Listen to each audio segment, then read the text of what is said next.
Elle a couché avec 12 hommes mais le prix à payer a détruit sa vie. Dans un village isolé, entre des collines verdoyantes et des rivières aux eaux tumultueuses, vivait une jeune fille nommée Mounia.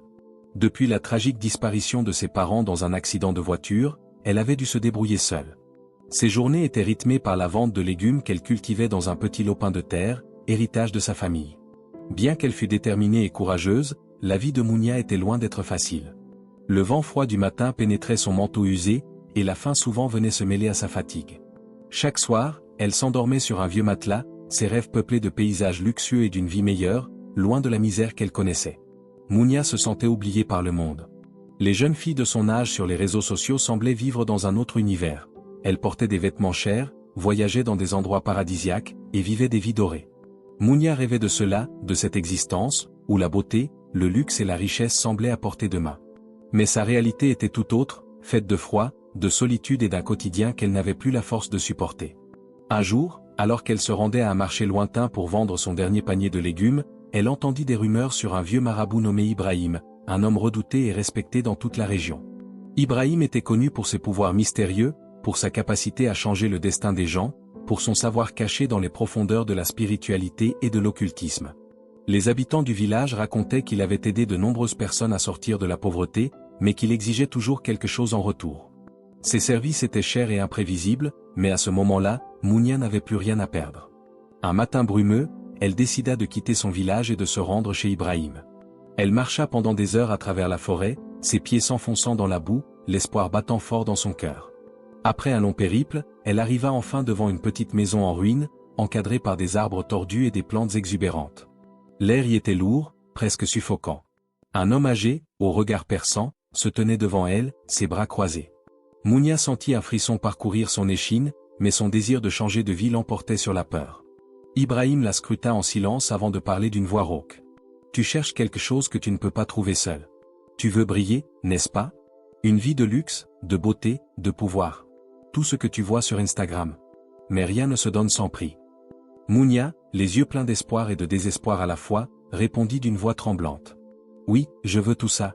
Je veux vivre une vie de rêve, loin de cette pauvreté. » Le marabout haussait les épaules, comme s'il avait déjà vu tant de jeunes venir lui demander la même chose. Il entra dans sa maison, la laissant attendre dehors, le cœur battant la chamade. Quand il revint, il tenait un petit sac noir, très discret.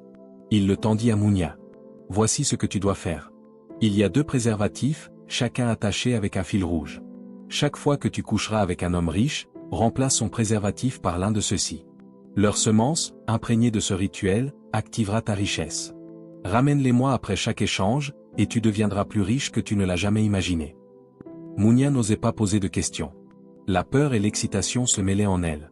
Elle prit le sac sans dire un mot. Ibrahim la regarda fixement, un sourire énigmatique sur les lèvres. « Mais attention, ajouta-t-il d'une voix plus grave. Chaque homme que tu séduiras prendra quelque chose de toi. Et si tu échoues à remplir ta mission, c'est toi qui seras prise. » Mounia sentit un froid glacial envahir son corps, mais la tentation était trop grande. Elle voulait cette vie. Elle n'avait plus rien d'autre. Avant de partir, elle s'inclina respectueusement devant Ibrahim et quitta la maison, son esprit tourné vers l'avenir. La route qu'elle allait emprunter était incertaine, mais elle savait qu'elle ne pouvait plus faire marche arrière. La quête de la richesse venait de commencer. Cette rencontre avec Ibrahim, le marabout, marque le début du voyage de Mounia vers une vie qu'elle n'aurait jamais osé imaginer. Mais chaque choix qu'elle fera désormais la liera inexorablement à une malédiction qui n'attend que son heure pour la rattraper. Mounia ne revint pas tout de suite dans son village.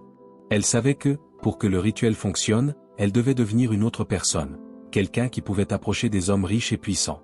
Elle se rendit d'abord dans la ville voisine, changea complètement d'apparence. Ses cheveux furent tressés avec soin, elle s'offrit des perruques, des robes de seconde main mais élégantes, du maquillage pour mettre en valeur ses traits. Le regard timide de la villageoise disparut peu à peu pour laisser place à une femme sûre d'elle, séduisante, prête à jouer son rôle. Elle prit un nouveau nom, Naïla. Pour ses futures cibles, Mounia n'existait plus. Naïla était née. Son premier objectif fut un homme influent de la ville, Monsieur Diallo, président d'une grande entreprise de distribution. Il avait une réputation d'homme charmeur, amateur de belles femmes, et une faiblesse pour les jeunes filles mystérieuses. Naïla se fit remarquer dans un gala où elle s'était faufilée. Quelques regards, un sourire, un verre partagé, et bientôt, ils se retrouvèrent dans une suite d'hôtels luxueuses. Comme l'avait ordonné Ibrahim, elle remplaça discrètement le préservatif par l'un de ceux du petit sac noir. 3 jours plus tard, M. Diallo s'effondra en pleine réunion importante, délirant, parlant seul, son entreprise plongeant dans le chaos.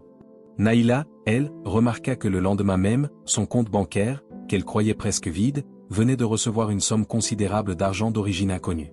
Elle acheta des vêtements plus luxueux, s'installa dans un appartement chic et commença à attirer des regards qu'elle n'aurait jamais imaginés. Elle continua, avec prudence mais détermination. Le deuxième homme fut un propriétaire d'hôtel prestigieux. Elle se présenta comme une cliente VIP, seule, mystérieuse, qui parlait peu mais captivait par son allure. Séduit, l'homme l'invita dans sa suite privée. Là encore, le rituel fut appliqué. Une semaine plus tard, l'homme perdit une grande partie de sa fortune dans une fraude financière internationale. Les nouvelles tombèrent, et Naïla sentit à nouveau le vent de la richesse souffler sur elle. À mesure qu'elle répétait le rituel, elle se transforma davantage. Son nom circulait dans les soirées mondaines. Des politiciens, des hommes d'affaires, des sportifs, tous semblaient fascinés par cette femme qui, en réalité, n'était qu'un pion sur un échiquier occulte. Chaque nuit réussie lui offrait plus de luxe, plus de pouvoir, plus de confort.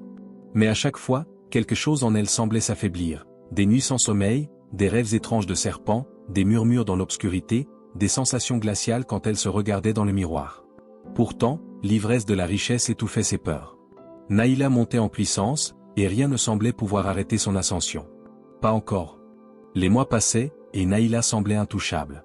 Elle voyageait de ville en ville, changeait d'apparence, changeait de cercle. Plus ses cibles étaient puissantes, plus les sommes qui apparaissaient sur ses comptes étaient vertigineuses. Les hôtels 5 étoiles, les voitures de luxe, les bijoux hors de prix n'étaient plus des rêves lointains, ils étaient devenus son quotidien. Mais à mesure que son monde extérieur brillait, son monde intérieur se fissurait. Les cauchemars étaient devenus quotidiens. Dans ses rêves, 12 silhouettes aux yeux blancs la fixaient en silence. Elle ne parlait pas, mais Naïla comprenait leur colère. Souvent, elle se réveillait en sursaut, le cœur battant, persuadée qu'on l'observait dans l'obscurité de sa chambre. Parfois, en passant devant un miroir, son reflet semblait cligner des yeux avec un léger décalage, comme si une autre version d'elle-même habitait derrière la surface. Elle tenta de se rassurer, tout cela n'était que la culpabilité. Après tout, elle avait simplement profité de la faiblesse d'hommes corrompus, cupides, avides. Mais au fond d'elle, elle savait que le marabout avait prévenu, chaque homme lui prendrait un morceau d'elle. Et les signes devinrent plus concrets. Ses mains tremblaient parfois sans raison. Elle entendait des voix dans les ascenseurs, dans les halls d'hôtels vides, des murmures qui disaient son nom. Des taches sombres apparaissaient sur sa peau puis disparaissaient aussitôt, comme si rien ne s'était passé. Elle se sentit parfois glacée au point de claquer des dents dans des pièces parfaitement chauffées. Pourtant, elle continua. La peur se battait contre l'avidité, et c'est l'avidité qui gagnait. Elle savait qu'il ne restait que quelques cibles pour compléter le rituel, pour atteindre ce qu'Ibrahim avait promis, une fortune sans limite, une vie où elle ne manquerait plus jamais de rien. Elle était si proche du but, mais, sans le savoir, elle était encore plus proche de l'abîme. Tout bascula une nuit. Naïla venait de terminer avec le dernier homme de la liste, celui qu'elle croyait être la clé de son destin, un magnate du transport aérien, plus riche et influent que tous les autres réunis. Le rituel avait été accompli à la lettre, et déjà, le lendemain, des coffres de lingots, des virements faramineux et des cadeaux de luxe affluaient vers elle. Elle croyait enfin pouvoir souffler, savourer cette victoire contre la vie qui l'avait tant humiliée. Mais la nuit suivante, tout changea. Les murs de sa chambre semblaient respirer. Le miroir en face du lit reflétait une pièce vide alors qu'elle y était allongée. Une ombre passa entre elle et son reflet, un souffle glacé fit trembler les rideaux pourtant clos. Puis vinrent les murmures, d'abord lointains, puis tout autour d'elle, comme si la pièce entière lui parlait d'une seule voix. 12 voix, rauques, en colère, réclamant ce qui leur avait été volé. Elle tenta de fuir.